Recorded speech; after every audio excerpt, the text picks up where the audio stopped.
But I wanted to not only have Ron Weiser here to talk about the Michigan GOP, but also I invited Shane Trejo, who is our new chairman of the 11th Congressional District Republican Committee, which I was on at one time, and Shane's new on it. So Shane, where are you, Shane? Shane, come up here and tell people. Welcome, Shane. Thank you. Hey, now let me say, we've got to get rid of Haley Stevens, and I think that would be one of your main objectives. I heard her on the radio I think it was yesterday or the day before, talking about some crazy stuff. But anyway, Shane, why don't you tell everybody what that is and what's going on with that? Oh yeah, definitely. Yeah, we definitely want to focus on getting rid of Haley Stevens in the 11th. I think she's a particularly weak candidate. She's not someone who's likable. She's had those public blow-ups, the NRA public blow-up being the worst. You know, I was in attendance, the way she lost her composure. It was not befitting of a rep.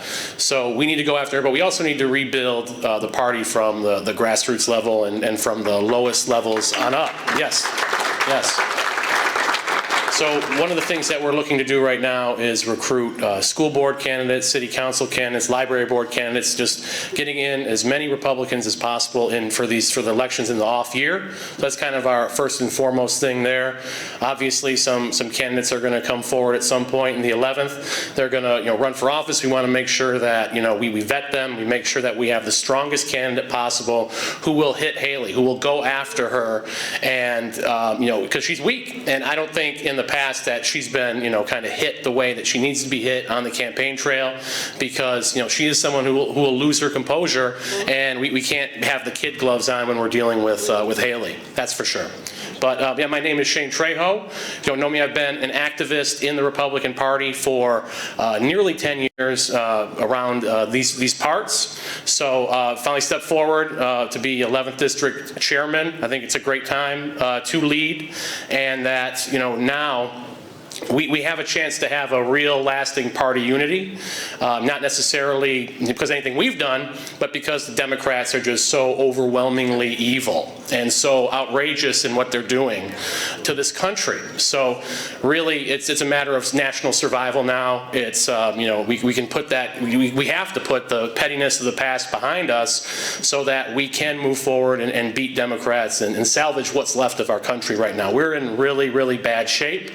And the next 2 to 4 years may be our last chance to turn this around and have a stable, lasting republic.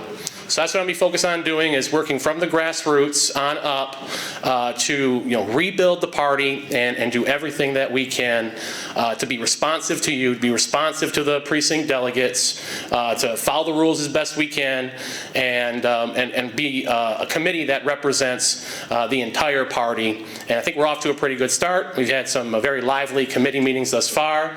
We're putting together volunteer committees right now. So a lot of people in the room, at least if you're in the 11th District, you'll probably be hearing from me personally or from my vice chair, Alex King from Livonia, trying to recruit you, get you on the team, make sure that you are an activist, that you're doing everything that you can, and you're the most effective that you can, and we can help you with resources, we can help you by giving you volunteers.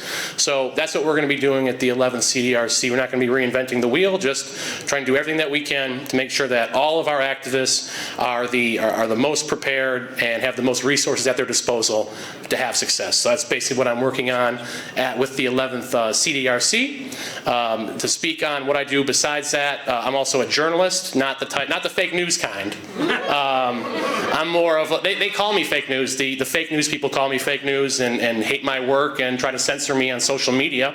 So that kind of shows me that I'm doing a good job. Because yes, thank you. Because they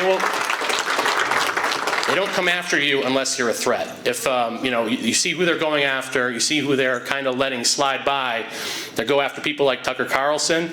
They go after Trump, obviously. They go after, you know, these outlets that are smaller like mine, don't get a sliver of the traffic as some of these bigger sites, and yet they attack us personally because they know that we have the truth, that there's a lot of us out there, that we represent the silent majority, and that, you know, the demographics may be slipping, but we still have a lot of power right now. And we have to use that power to restore this nation very quickly. So support independent media outlets. If you're in the 11th District, get involved with my committee. I'm very accessible.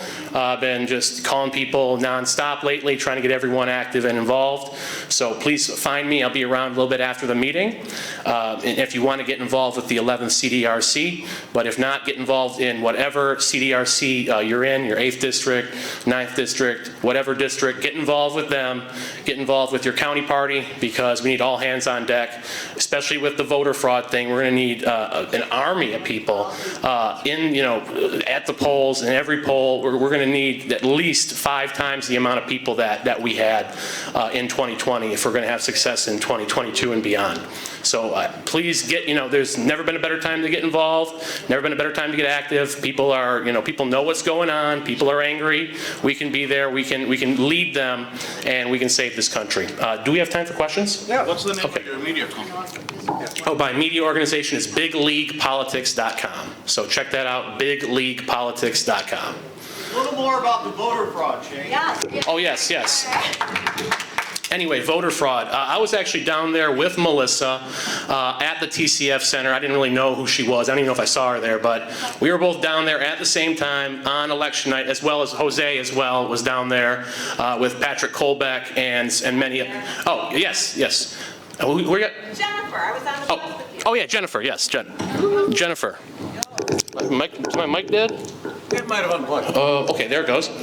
Okay, so Jennifer was there. A lot of us were there, really. I mean, there were so many witnesses to this fraud that's what makes the cover-up so astounding. How can you cover something up when literally thousands and thousands of people witnessed firsthand the fraud that happened? And in my opinion, the how you cover it up is Big Brother. That's what they're doing now. What they're doing with big tech and with the censorship is they are enacting the Orwellian nightmare in real time.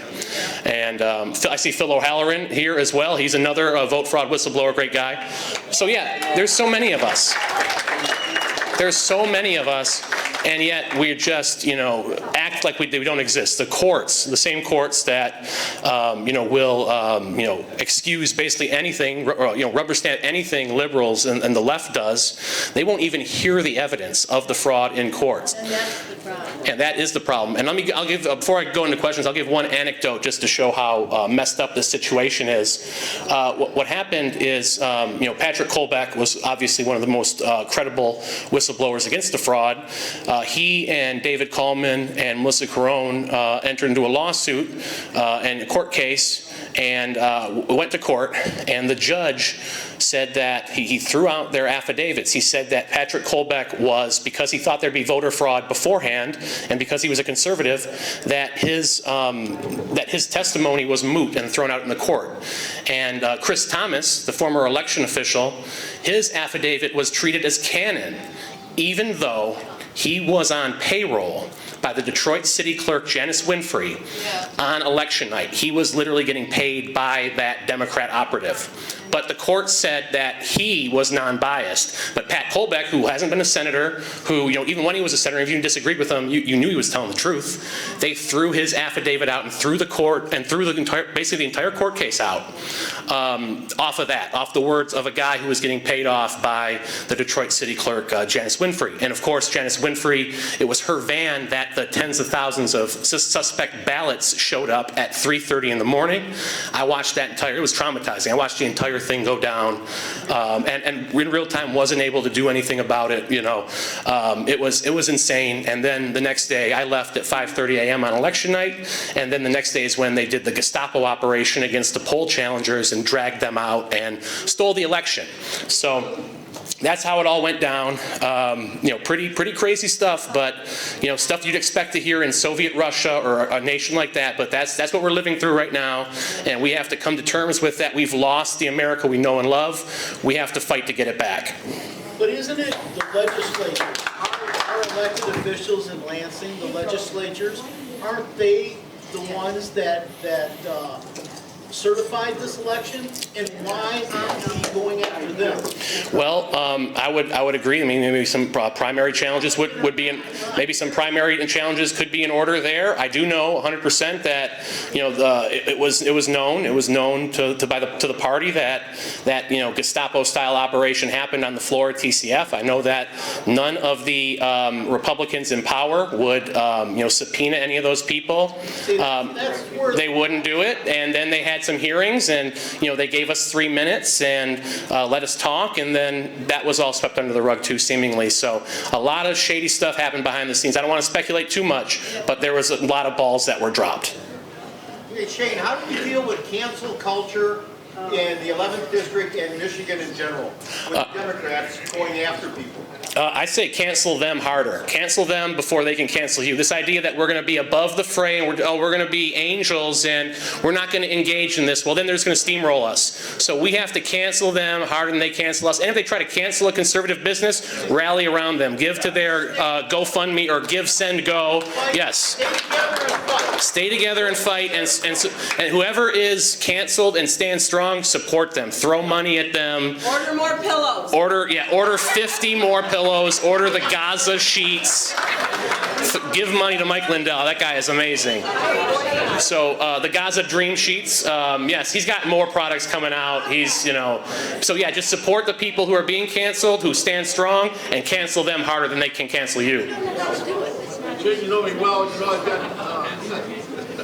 a couple bags over my commercial property, my home, etc. And I was told you can't do that in business, folks. I mean, I've owned a heating and air conditioning company 75 years. I've built buildings on Orchard, I grew Key Harbor. A lot of cars go by. And people said, you can't do that. You don't hurt your business. And I said, look, this is America, number one. And number two, more than half the people in the country love Trump. They'll probably do business with me. Half the Democrats would do business with anybody that's got, they don't care. And then you got a certain amount that want to hurt you. And I've noticed that, and it's been almost strictly females literally taking your time, literally trying to damage your business. It's kind of subtle, but I just tell you, stand up, don't let them shout you down. You're not going to lose it. You'll probably gain business because half of the people, if you're a conservative, will support you. Yep. No one will support you because you'll stand up like an American should. Exactly, and and the 50% who do support you will support you overwhelmingly, enthusiastically, and it will actually help your business. By the way, St. Mary's Church called me after 30 years and has bought 2 systems from me because I had American flag up. So Awesome. I built Tro's, I own Auto Tro's company in Key Harbor. My daughter's in the Why don't we have flyers? Do you have flyers from the Republican Club with these business owners or people that That's something that we're talking about doing in the 11th district, is like a patriotic businesses. I know there's one in South Lyon that's very patriotic, Huron Valley Guns, Molly Pitcher Cafe, but there are other ones too, and yeah, we got to find out who they are, and that's something we're looking at for the 11th. Question? Yes. Please pay attention to your school boards. A lot of this is coming out of the schools. My friend here can testify. She works in the schools. These teachers have been radicalized and brainwashed in college, and now they're passing it on to our kids in elementary school, middle school, high school, and college. School board is something I am not interested in, and all I gotta be honest with you, I'd rather stick a fork in my jugular than be on the school board. You got to do it though. You got to do it. However, yes, if a position becomes available, I will run for it, even though I don't want it just to be a Republican and conservative voice. We've got to get these people out of our schools. And that's the biggest problem, is all the people who you know who would be the best reps, would be the best senators, would be the best school board members. They're like, I don't want that headache. I don't want to have to deal with all this nonsense. But you have to, because if we don't, we're going to lose everything. We're going to lose our entire country. So we need good people with good conscience to step up and run for whatever position's available as soon as possible. Question back there? Yeah, so we know that the election was stolen. Everybody's talking about going forward. Are you saying that you think that there is nothing we can do? Are you saying it's too late and we just have to accept it? I mean, it seems like there's something that we have to do. It was stolen. So what do you, so is there nothing else? Like there's stuff going on in Antrim County?